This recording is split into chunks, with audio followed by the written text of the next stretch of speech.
Praise the Lord. प्रभु का धन्यवाद हो इस नए महीने के लिए। परमेश्वर ने इस नए महीने में हमारे साथ एक वाचा बांधा है और वचन इस प्रकार कहता है, यशायाह उसका 43 उसका 19वां वचन।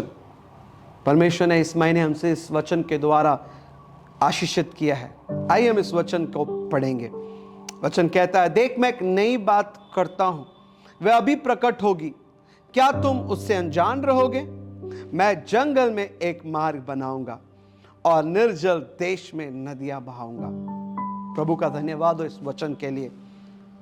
कितने सुंदर तरीके से परमेश्वर आज हमसे वाचा बांध रहे हैं कि परमेश्वर कहता है कि मैं एक नई बात, एक नया कार्य मैं तुम्हारे जीवन में करना जा रहा हूं।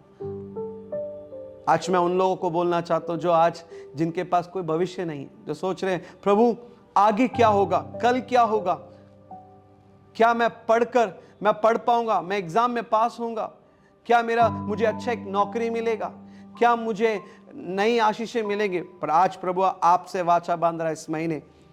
हो सकता है जनवरी से लेकर अप्रैल के महीने तक आपने दुख कष्ट कई परिस्थितियों से होकर गए होंगे, पर आज परमेश्वर इस महीने हमसे कह रहा है कि मैं एक नया कार्य करने जा रहा हूं। एक नया कार्य जिसे कोई समझ नहीं सकता, जिसको कोई पहचान नहीं सकता। वचन कहते हैं एक नई शुरुआत। परमेश्वर आपके जीवन में एक नई शुरुआत करने जा रहा है। एक नई आशा आपके जीवन में लेके आने वाला है। आपके पास वो अपेक्षा नहीं था, फिर भी प्रभु इस महीने आपके जीवन में वो कार्य करेगा। और वचन कहता है वो एक ऐसा शुरुआत करेगा जो मनुष्य के समझ से परे होगा। इसलिए परमेश्वर 3 बातें कहता है। नया कार्य है, हालेलुया। परमेश्वर एक नया कार्य करेगा। दूसरा, परमेश्वर कहते हैं मैं नए मार्ग को तैयार करूंगा, हालेलुया। कितनी सुंदर बात है। आप जानते होंगे जंगल में जब हम जाते हैं तो जब चल के जाते हैं तो पहले से ही वहां पे एक रास्ता होता है और हम उससे होकर आगे बढ़ते हैं। इसका अर्थ यह है कि हमसे पहले भी कोई हमारे लिए एक मार्ग तैयार किया है और उसी तरीके से आपके और मेरे जीवन में परमेश्वर एक मार्ग को तैयार करेगा। और उस मार्ग में आने वाले चाहे कोई भी किसी भी प्रकार की परिस्थिति क्यों ना हो, किसी भी प्रकार की परेशानियां या किसी भी प्रकार की बीमारियां, चाहे कुछ भी इस महीने आए, परमेश्वर उसका सामना पहला करेगा और आपके लिए एक मार्ग तैयार करेगा, हालेलुया। वो आपके लिए एक ऐसा मार्ग तैयार करेगा जिसमें आप आशीष के साथ उस मार्ग में चलेंगे। हम जानते हैं इजरायलियों को परमेश्वर ने किस तरीके से उस रेगिस्तान में 40 साल चलाया। आग के खंबे के समान, मेघ के खंबे के समान। जब इजरायलियों को पानी की आवश्यकता थी, परमेश्वर ने उस पानी की पूर्ति की। जब इजरायलियों को भूख लगा, परमेश्वर ने मन्ना और बटेर से आशीषित किया। यहां तक वचन कहता है उस 40 साल के मार्ग में इजरायलियों के जो वस्त्र थे वो कभी फट छोटे नहीं हुए। Praise the Lord.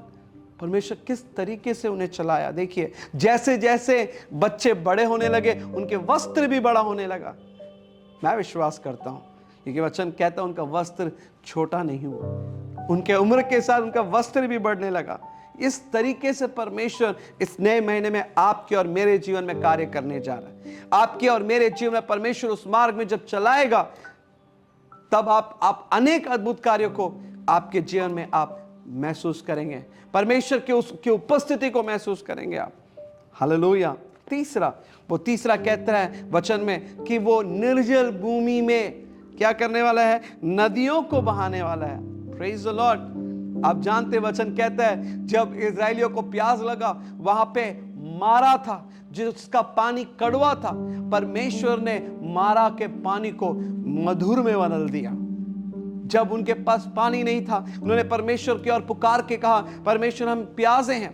वचन कहता है परमेश्वर ने मूसा से कहा जाओ उस चट्टान को मारो और उसमें से पानी निकला, हालेलुया। हम वचन पढ़ते हैं हजीरा के जीवन में, जब हजीरा अपने बेटे के साथ उस रेगिस्तान में अपने बेटे को मरता हुआ नहीं देख पाई और वो छोड़कर वो कहने लगी परमेश्वर आप मेरे बच्चे के रोने की आवाज को सुन रहे हैं। तभी परमेश्वर ने उस भूमि पर एक श्रोता को उत्पन्न किया, पानी का श्रोता को उत्पन्न किया। आज आपके और मेरे जीवन में इसी प्रकार से एक अचानक से, आपकी अपेक्षा भी नहीं होगी, प्रभु इस प्रकार से एक नई श्रोता को उत्पन्न करेगा। आपके प्यास को परमेश्वर बुझाएगा, चाहे वो शारीरिक रूप से क्यों ना हो, चाहे वो आत्मिक रूप से क्यों ना हो, परमेश्वर आपके प्यास को बुझाएगा। हालेलुया। इस महीने परमेश्वर ने वाचा बांधा है, पर उसके लिए हमें एक ही कार्य करना है, हमें परमेश्वर के लिए विश्वास योग्य बनना है और परमेश्वर के लिए, परमेश्वर की आज्ञाओं पे चलना है।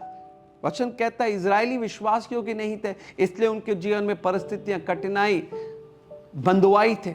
आज आप और मैं अगर परमेश्वर के लिए विश्वास योग्य नहीं रहेंगे, परमेश्वर की आज्ञाओं पे नहीं चलेंगे, हम भी इस प्रकार के बंधुआई को, बंधनों को हम देख सकते हैं। इस महीने आप निर्णय लीजिए, प्रभु चाहे कुछ भी हो जाए, मैं आपके लिए विश्वास योग्य बना रहूंगा।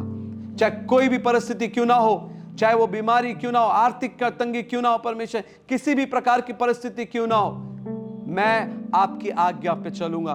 देखिए आप इस महीने परमेश्वर एक बड़ा कार्य, एक नया कार्य करेगा, नया मार्ग तैयार करेगा। हालेलुया। और एक निर्जल भूमि, चाहे किसी भी प्रकार का बंजर जमीन हो, किसी भी प्रकार का हालेलुया रेगिस्तान हो, परमेश्वर के लिए कुछ भी असंभव नहीं है।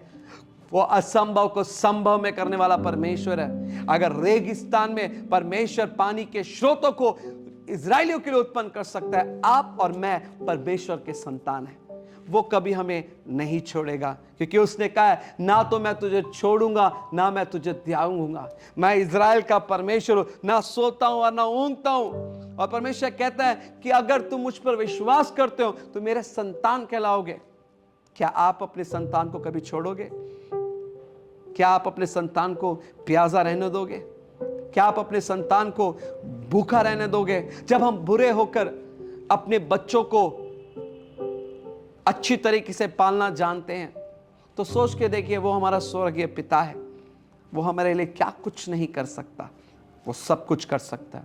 इसलिए मेरे प्रियो, इस वचन पर भरोसा कीजिए, इस वचन को रखकर प्रार्थना कीजिए, परमेश्वर मैं आपके लिए विश्वास योग्य बना रहूंगा और मैं आपके वचन में चलूंगा। और देखिए ये 3 कार्य परमेश्वर करेगा। एक नया कार्य जिसको आपने कभी सुना नहीं, आपकी आंखों ने कभी नहीं देखा होगा, इस प्रकार से एक नया कार्य करेगा। दूसरा, परमेश्वर मार्ग तैयार करेगा। आपको परमेश्वर निर्णय लेगा आपको कहां जाना है, किधर खड़ा होना है, परमेश्वर वो मार्ग को तैयार करेगा। जब आप उस मार्ग में चलेंगे आशीष को पाएंगे।